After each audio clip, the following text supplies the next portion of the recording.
나마스테. 환영합니다. 반갑습니다. 저와 인연되는 모든 분들이 부처님의 일대이에 대해서 사실적인 관점으로 이해함으로써 보다 정확한 불교를 알고 또 우리 모두가 바른 종교관을 가질 수 있기를 간절히 바라는 진산입니다. 부처님께서 깨달으시고 또 우리에게 강조하였던 그 불법의 핵심은 우주 밖의 미지의 세계, 저 멀리 있는 것이 아니라 현재의 삶, 즉 현재 우리의 일상생활 속에서 우리 인간들이 각자 저마다 가지고 있는 그 고통, 즉 듀카로부터 완전히 벗어났을 때에 일반의 경지에 들 수 있다라고 하는 것이었습니다. 그렇다면 샤kyamuni 부처님께서는 이 어린 시절에 어떠한 문제로 괴로워하고 또 고통스러워하였을까? 이 문제점에 대해서 알아보기에 앞서서 먼저 지난 시간에 부처님의 이름, 즉 명호에 대해서 말씀드릴 때에 제가 부처님의 어릴 때 아명은 시타타 고타마였습니다 라고 말씀을 드렸습니다. 이후에 누군가가 저에게 내가 알고 있는 부처님의 그 본 이름은 시타타가 아니고 시타르타라고 알고 있습니다 라고 하는 그 질문을 댓글로 남겨주시기를 은근히 기대하였습니다. 그러나 아쉽게 아무도 그 질문을 하지 않았습니다. 그래서 이 두 이름에 대한 차이점, 즉 시타타와 시타르타에 대한 그 차이점을 간략히 말씀드리면 시타타는 빨리입니다. 즉 부처님 당시의 그 이름이었다라는 것입니다.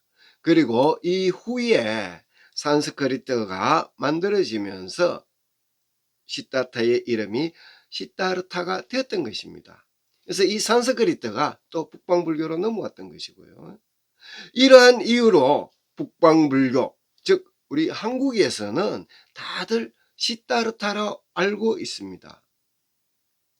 오늘 이 말씀을 먼저 언급드리는 그 이유는 부처님의 그 어린 시절에 대해서 북방불교와 남방불교는 조금의 차이가 있기 때문에 이 북방불교와 관련된 말씀을 드릴 때는 제가 또 시타르타라고 말씀을 드릴 수가 있을 것 같아서 먼저 언급을 드렸던 것입니다. 자, 그렇다면 이 북방불교의 전례에 의한 그 부처님의 어린 시절에 대해서 말씀을 먼저 드리면 사실상 북방불교 쪽에서는 이 부처님의 어린 시절에 대해서 크게 언급하는 내용은 없습니다. 그러나 단 하나 부처님의 그 어린 시절에 대한 언급은 12세 때에 그 농경을 장려하는, 즉 농업을 장려하는 그 왕의 주관으로 해마다 정기축제를 개최하였습니다. 그래서 이 축제 때에 시타르타 부처님께서는 처음으로 야외를 나가게 되었습니다. 그런데 이 자리에서 부처님은 굉장히 큰 충격적인 모습을 보게 됩니다. 밭을 갈고 있는 이 마부가 소를 향해서 채찍질을 하고 또 이 소는 그 채찍질에 괴로워하면서 힘들게 땅을 갈고 있었습니다. 그리고 그 소가 끌고 가는 그 쟁기 밑에는 지렁이를 비롯한 다양한 벌레들이 깔려서 동강나고 하는 그 장면을 보고 부처님께서는 굉장히 큰 충격을 받게 됐던 것입니다. 이렇게 이 생명체가 찢기는 그 모습을 본 시타르타는 굉장히 충격을 받고 괴로워하면서 곧바로 명상에 잠기게 됩니다. 자, 이러한 일화 외에는 사실상 이 시다르타의 그 어린 시절에 대한 뚜렷한 행적 기록은 사실상 크게 없다라고 볼 수 있겠습니다.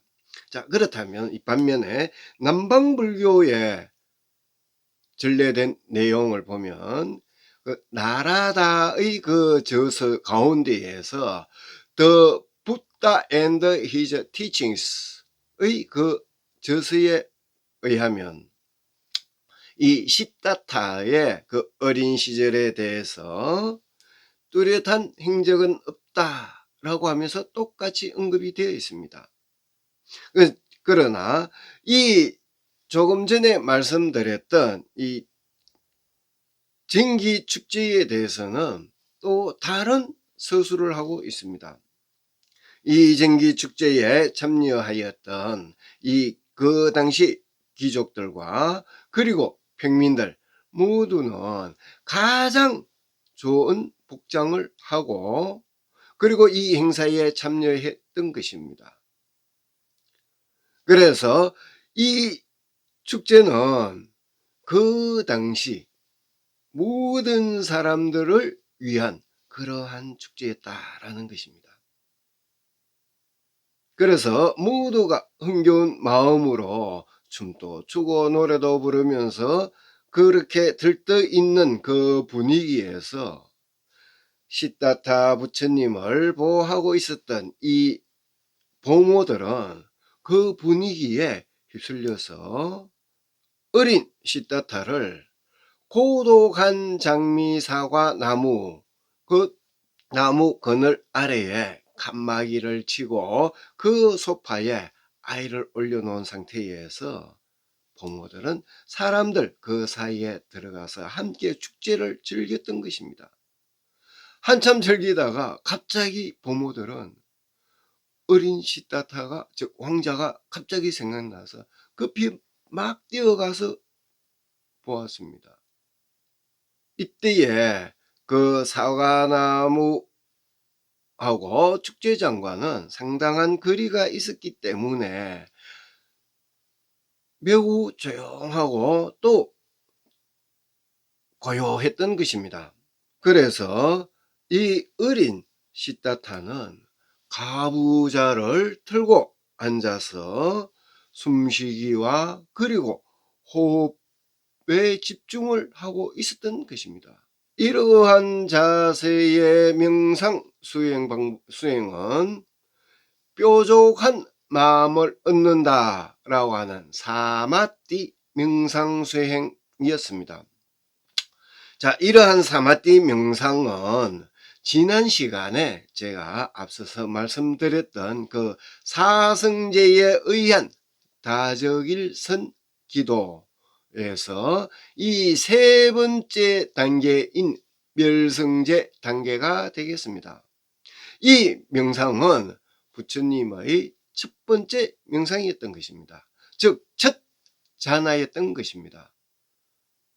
이 소식을 듣고 그의 아버지인 왕은 급한 마음으로 또 막 소식을 듣고 달려와 봤습니다.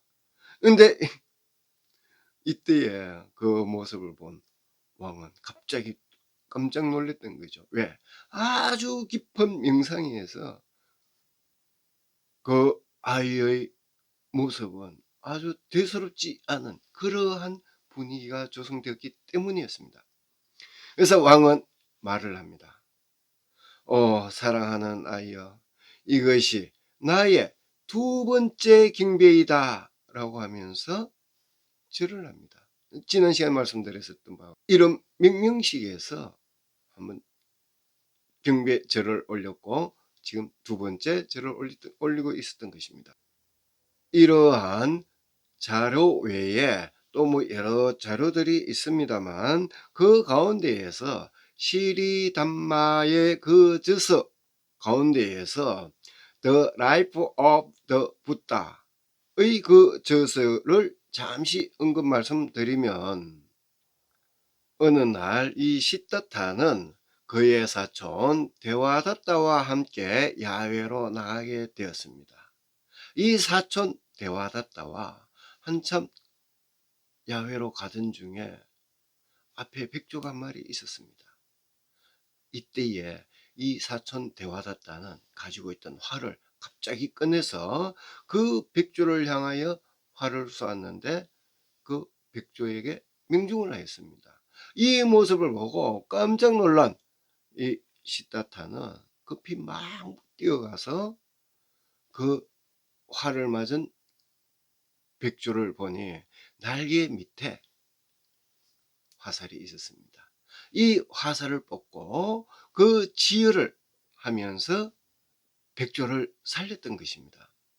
그때에 급히 또 뛰어온 이 데와다타는 이 백조는 내가 활로 쏘았으니 나의 백조이다 라고 막 강조를 합니다. 이때에 시다타는 이 백조가 만약 죽었다면 너의 것이 될 수 있지만 지금 현재는 이렇게 살아 있으니 너의 것이 아니다 라고 말을 합니다. 이렇게 두 사람은 한참 실랑이를 하다가 시다타가 먼저 제안을 합니다. 자, 그렇다면 좋다. 우리 현인들, 즉 수행자들을 찾아가서 이 백조의 주인이 누구인지 한번 물어보자 라고 하였습니다. 그렇게 이 두 사람은 수행자들을 찾아가서 자초지종을 설명하면서 누구가 주인이냐고 물어보았습니다. 이때에 그 자리에 있던 현인들은 한결같이 말을 합니다. 생명은 반드시 구하려는 자의 것이어야 하며 그러나 생명은 그것을 파괴하려는 자의 것이 될 수가 없다라고 말을 합니다. 자, 이러한 장면들은 북방불교와 남방불교의 약간의 차이가 있습니다만 이러한 문제점을 가지고 북방불교가 맞다, 남방불교가 맞다 라고 하는 그러한 논쟁을 하기에 앞서서 이 두 부류의 그 전례에 따른 공통점을 먼저 봐야 할 것 같습니다. 샤kyamuni 부처님께서는 어릴 때부터 자신만의 어떠한 안일함 또는 부귀영화를 위해서 괴로워하고 고통스러워하지 않았던 것입니다. 즉 우리 인간들이 보편적으로 가지고 있는 그러한 문제점을 가지고 괴로워했던 것이 아니다라는 것이죠. 즉 인륜적인 관점에서 나가 아닌 우리 모두를 향하여서 세상을 바라보았고 또 미물의 그 생명에 대한 고통을 공감하면서 괴로워하였다라는 것입니다. 이와 관련해서 제 나름대로 좀 더 확대된 말씀을 드리자면 우리 인간의 그 본성 속에서는 조금 전에 예시 말씀을 드렸다시피 부처님의 그 어린 시절에 가지고 있었던 그러한 정신세계를 우리가 본받고 또 닮아가도록 노력해야 하지 않을까라고 저는 생각합니다. 네, 이렇게 시다타 부처님의 그 아동기에서 또 이제 세월이 흘러서 그럼 부처님의 즉 샤kyamuni 부다의 그 청년기에 대해서 다음 시간에 또 알아보도록 하겠습니다. 그러면 청년기면 또 하나의 관건이 있겠죠. 무엇일까요? 결혼 문제가 되겠죠. 부처님은 결혼을 했을까요? 안 했을까요? 결혼을 했다라면 부인, 즉 와이프가 있어야 되겠죠. 만약 부인이 있다라면 그 부인의 이름은 또 무엇이 될까요? 이와 관련해서 명확한 답을 올려주신다면 댓글로 주시는 분들 가운데 제가 나름대로 또 검토를 해보고 가장 근사치의 답을 주신 분께는 이현정 선생님의 그 불교 커뮤니케이션을 이현정 선생님께서 직접 자필로 서명을 하시고 사인을 하였는 이 책을 보내드리도록 하겠습니다. 그리고 만약에 지난번 그 퀴즈에 동참하셔서 책을 받으셨던 분이 또다시 정답을 주신다면 그분에게는 또 다른 선물을 준비하도록 하겠습니다. 이제 우리에게 또다시 새로운 한 해가 밝아오는 구정이 되었습니다. 그리고 아울러 이제 새해를 맞이해서 모두가 다 행복하시길 바라고, 코로나가 빨리 그쳐지기를 진심으로 바라면서 시타타 부처님의 아동계에 대해서 알아보았습니다. 오늘도 여러분의 그 귀한 시간 함께 동참해 주셔서 진심으로 감사한 마음을 전합니다. 감사합니다.